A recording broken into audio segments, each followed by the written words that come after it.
पढ़नी है, ठीक है। फटाफट से पढ़ने की कोशिश करेंगे। पीज में भी हमने सबसे पहले पढ़नी है नियोनेटोलॉजी, ठीक है। अब नियोनेटोलॉजी में क्या क्या होता है आपने मेरे साथ साथ याद करते रहना है, ठीक है। सबसे पहले तो हमें पता होना चाहिए लो बर्थ वेट होता है लेस देन 2.5 kg, ठीक है। वेरी लो बर्थ वेट की होता है लेस देन 1.5 kg, और एक्सट्रीमली लो बर्थ वेट होता है लेस देन 1 kg, ठीक है। फिर उसके बाद अप्रोप्रिएट फॉर जेस्टेशनल एज वो क्या होता है 10th से लेके 90th सेंटाइल के बीच में। Short for gestational age less than 10th centile, और लार्ज फॉर जेस्टेशनल एज होता है मोर देन 90th सेंटाइल। और इसके क्या क्या कोजेज होते हैं, infant of diabetic mother, Sotos syndrome, और बैकविथ विडमैन सिंड्रोम, ठीक है। उसके बाद एक होती है चीज फिजियोलॉजिकल वेट लॉस, ठीक है। फिजियोलॉजिकल वेट लॉस क्या होता है, टर्म बेबी में और प्री टर्म बेबी में ये पहले 10 दिन 10% वेट लॉस होता है, और ये 15% वेट लॉस होता है, और ये डे 10 से फिर बढ़ने लग जाता है, और ये डे नंबर 15 से बढ़ने लग जाता है, ठीक है। और मतलब रीगेन्ड विद इन 15 डेज, ये विद इन 10 डेज। पहले 10% कम होएगा, फिर 10 दिन में बढ़ जाएगा, ये 15 दिन में रीगेन हो जाएगा, ठीक है। फिर आईयूजीआर, आईयूजीआर क्या होता है, ये होता है लेस देन 10th सेंटाइल। एक तो वेट हो बेबी का, एस्टिमेटेड फीटल वेट या जो भी हम बोल सकते हैं, और एबनॉर्मल डॉपलर। बस इसमें क्या है, साथ में डॉपलर भी एबनॉर्मल होएगी, ठीक है। अब आईयूजीआर दो तरह का होता है, सिमेट्रिकल और एसिमेट्रिकल, ठीक है। जो सिमेट्रिकल आईयूजीआर होता है उसमें क्या होता है, देखो अब इन दोनों की इटियोलॉजी की बात करते हैं। इटियोलॉजी में क्या है, जो सिमेट्रिकल होता है वो होता है इन्फेक्शंस की वजह से। अब वो कंजेनाइटल इन्फेक्शंस हो सकती हैं, टॉर्च इन्फेक्शंस हो सकती हैं, कुछ भी हो सकती हैं, ठीक है। उसके बाद एसिमेट्रिकल आईयूजीआर की बात करें तो ये यूट्रोप्लासेंटल इनसफिशियंसी की वजह से होता है, ठीक है। सिमेट्रिकल आईयूजीआर इन्फेक्शंस, कंजेनाइटल और टॉर्च इन्फेक्शंस, क्योंकि इन्फेक्शन होएगी तो पूरी बॉडी में ही फैलेगी। यूट्रोप्लासेंटल इनसफिशियंसी होएगी तो बेबी कंपनसेट करने की कोशिश करेगा, तो ब्रेन को तो वो ब्लड भेजेगा। तो इसमें हेड सर्कमफ्रेंस और अब्डोमिनल सर्कमफ्रेंस, देखो अब्डोमिनल सर्कमफ्रेंस तो दोनों में ही कम होएगा क्योंकि आईयूजीआर तो हो रहा है ना, ग्रोथ कम हो रही है। पर हेड सर्कमफ्रेंस सिमेट्रिकल में होता है, इसमें नहीं होता, ठीक है। इसमें नॉर्मल होता है। इसको बोलते हैं ब्रेन स्पेयरिंग इफेक्ट, ठीक है।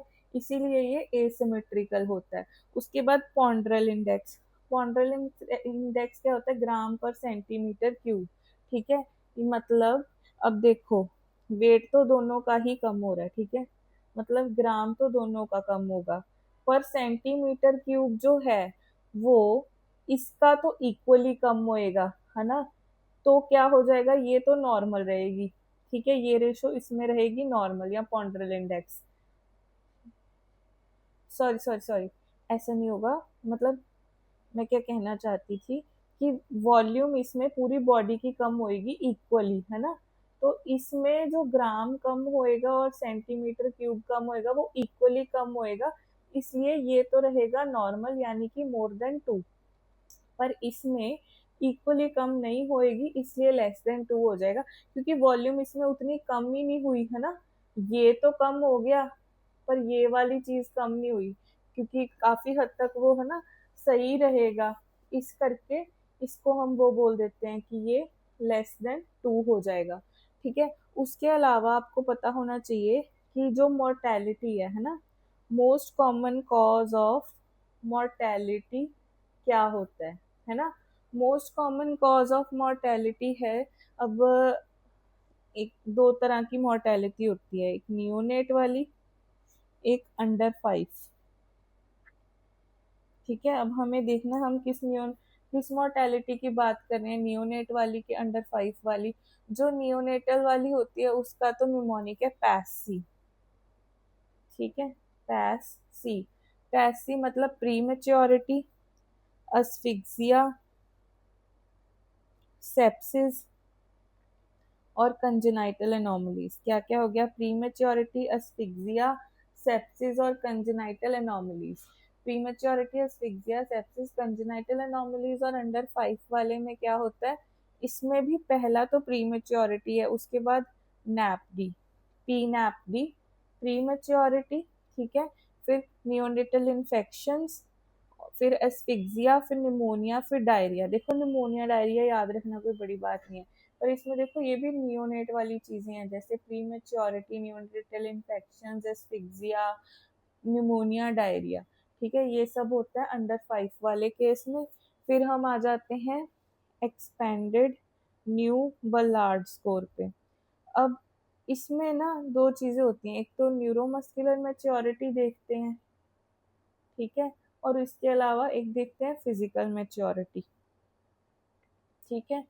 अब ये मैं आपको समझाती हूँ नेक्स्ट पेज पे।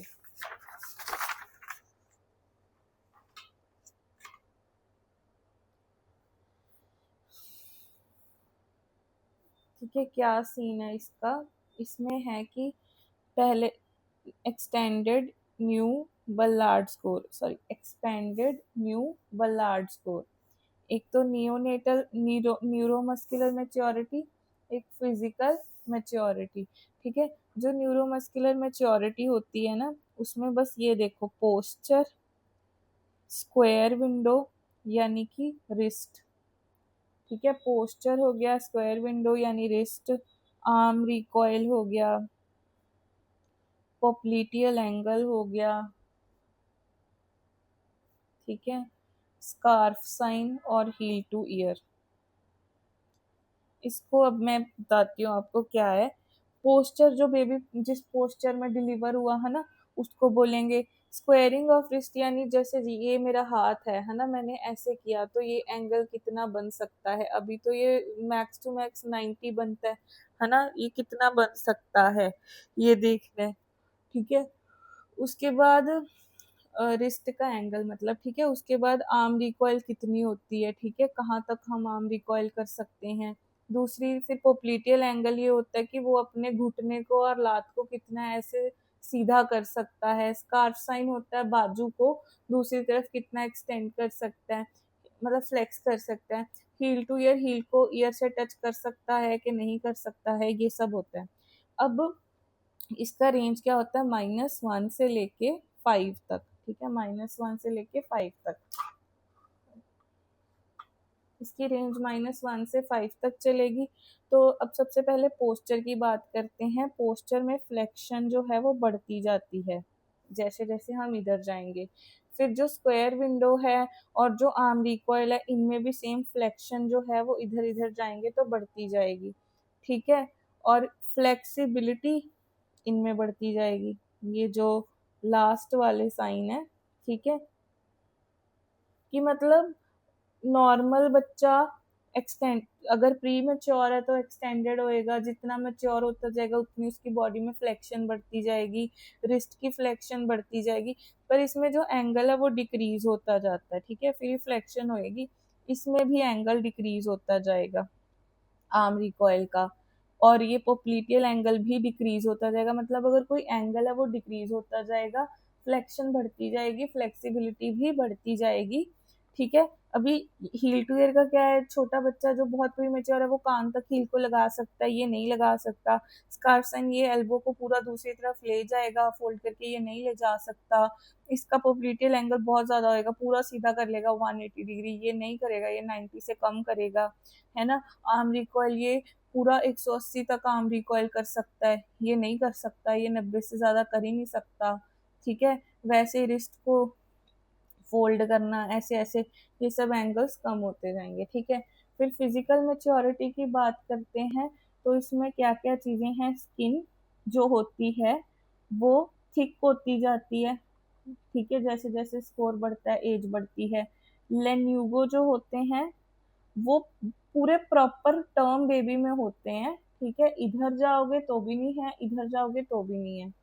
प्लांटर सरफेस, उस पे क्रीजेस, फेंट रेड मार्क्स, मतलब प्रॉपर टर्म बेबी है तो फेंट रेड मार्क्स, इधर जाएंगे तो बढ़ जाएंगे, इधर जाएंगे तो थोड़े मतलब कम हो जाएंगे, ठीक है, इधर कम हो जाएंगे, इधर ज्यादा हो जाएंगे। टर्म बेबी भी बिल्कुल फेंट फेंट से होते हैं। ब्रेस्ट जो है उसकी डेवलपमेंट बढ़ती जाती है। आई और ईयर भी थिक होता जाता है, कार्टिलेज है ना। जेनाइटल्स भी मोर डेवलप होते जाते हैं मेल फीमेल दोनों में, जैसे जैसे बेबी बढ़ता जाता है। ठीक है, अब हमने जितना भी पढ़ा हम उसको रिवाइज करेंगे। अच्छा, एक और चीज़, जो एक्सपेंडेड न्यू बलार्ड स्कोर है इसकी मैक्सिमम वैल्यू है 44 वीक्स पे 50। ठीक है, और मिनिमम स्कोर है 20 वीक्स पे -10। तो 44 पे 50, 20 पे -10। ठीक है, अब हम फटाफट से रिवाइज करते हैं हमने जो पढ़ा।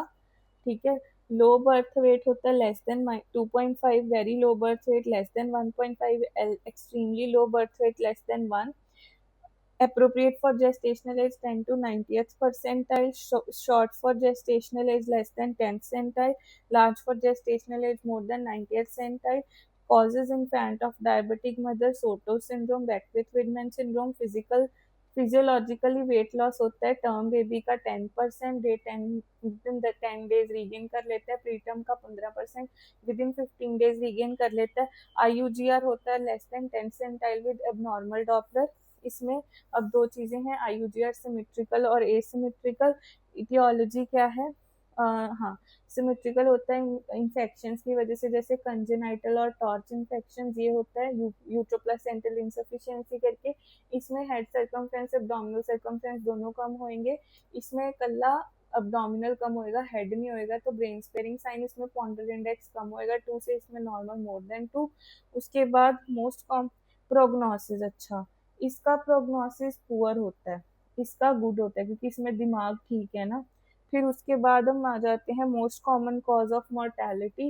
Most common cause of mortality neonate में होता है पैसी यानी प्रीमेच्योरिटी, एस्फिक्सिया, सेप्सिस और कंजेनाइटल एनोमलीज। ठीक है, और अगर हम इसकी बात करें अंडर 5 की तो PNAPD है ना, मतलब pre maturity neonatal infection, asphyxia, pneumonia और डायरिया। फिर एक आ जाता है एक्सपैंडेड न्यू बलार्ड स्कोर। उसमें क्या होता है एक्सपेंडेड न्यू बलार्ड स्कोर में, एक फिजिकल मेच्योरिटी देखते हैं, एक क्या देखते हैं न्यूरोमस्कुलर मेच्योरिटी है ना। न्यूरोमस्कुलर मेच्योरिटी में क्या है, पोस्चर फ्लेक्शन बढ़ती जाएगी, आर्म रिकॉयल में भी फ्लेक्शन बढ़ती जाएगी, स्क्वायर विंडो में भी यानी रिस्ट में भी फ्लेक्शन बढ़ती जाएगी, flexibility popliteal angle, scarf sign और हील टू ईयर में बढ़ती जाएगी। फिर उसके अलावा ये जो फिजिकल मेच्योरिटी उसमें स्किन थिक होती जाएगी, लेन्यूगो टर्म बेबी में होंगे, आसपास नहीं होंगे। प्लांटर क्रीजेस टर्म बेबी में फेंट सी होंगी, पहले होंगी नहीं, बाद में ज़्यादा हो जाएंगी। आई ईयर में कार्टिलेज बढ़ता जाएगा, ब्रेस्ट डेवलपमेंट और जेनाइटल्स डेवलपमेंट भी बढ़ती जाएगी। That's it guys.